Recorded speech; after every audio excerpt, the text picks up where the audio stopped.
Children need to be cared for in an environment that is safe, and we must ensure they are well supervised.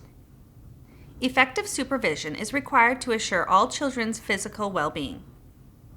All children must be in direct sight and sound of center staff at all times. Center staff is responsible for all children under their supervision at all times and will plan for increasing independence as children acquire skills. Supervision means children are watched to ensure the environment provided is safe and supportive and that care is carried out correctly. Proper supervision is defined to include correct staff-child ratio, how staff involve themselves with the children, the type of activity the children are engaged in. Potentially dangerous situations may be prevented when staff positions themselves strategically throughout the indoor or outdoor play space. When children see that staff is close at hand, it helps remind them of the expectations and also enables staff to intervene quickly when required. The requirements for proper supervision are: staff locate themselves at different points in the indoor and outdoor environment. Supervision points should be approximately close to at-risk areas, such as climbing equipment, sand and water table, or possible exit points from the center. When a staff member is engaged with one child or a small group of children, she or he needs to continue to maintain awareness of the whole group. Staff is required to remain at their supervision point both inside and outside. Should they be required to move for any reason, they can do so only after another staff member is informed and will assume temporary responsibility for their area.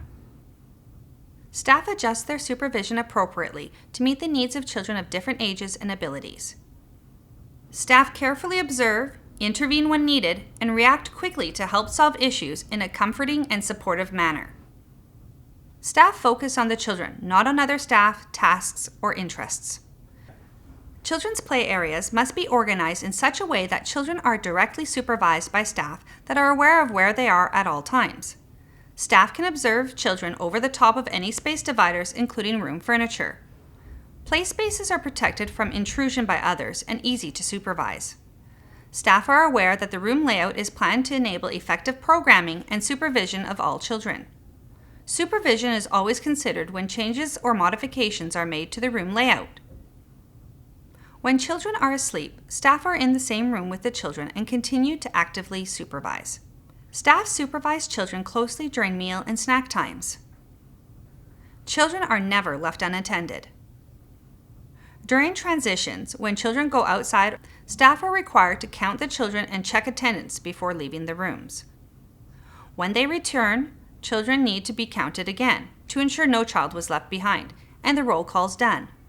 Be aware at all times how many children are present in your classroom and ensure they are all signed in or out. Infants and toddlers. For the younger children, staff must be close enough to reach infants when awake. Catch a climbing toddler before he or she hits the ground. Be aware of every move of a 2-year-old, and be close enough to offer another toy when 2-year-olds have difficulty sharing. During diaper changes, if 2 or more staff are in the room, one staff changes the diapers and the others are supervising the children. If only one staff is in the room, she or he needs to position herself or himself in a way that allows for full supervision of the rest of the children. What to do while children are playing. Water and sand. Well-supervised sand and water play is used to teach children to self-regulate what they can and cannot do. What not to do. Staff should not ignore water and sand play because they are messy and require high supervision. Saying that children will get wet or will eat the sand is not an excuse. When children's natural enjoyment of water and sand play is limited, they will find other methods to play, either in toilets or sinks whenever they can. What to do. Staff need to move among groups and individuals to facilitate children's involvement with materials and activities. Ask questions, offer suggestions, or add more complex materials or ideas to a situation. What not to do. Staff should not dominate the environment by talking to the whole group most of the time and telling children what to do. School-aged children. For this age group, staff need to provide a safe environment and age-appropriate supervision that takes into account children's increasing level of responsibility. Staff need to assist children to develop confidence, appropriate judgment, and personal responsibility for their own health and safety. Programs for school-age children need space that allows children some privacy, but that can be supervised. Space needs to be available for small groups and for individual projects.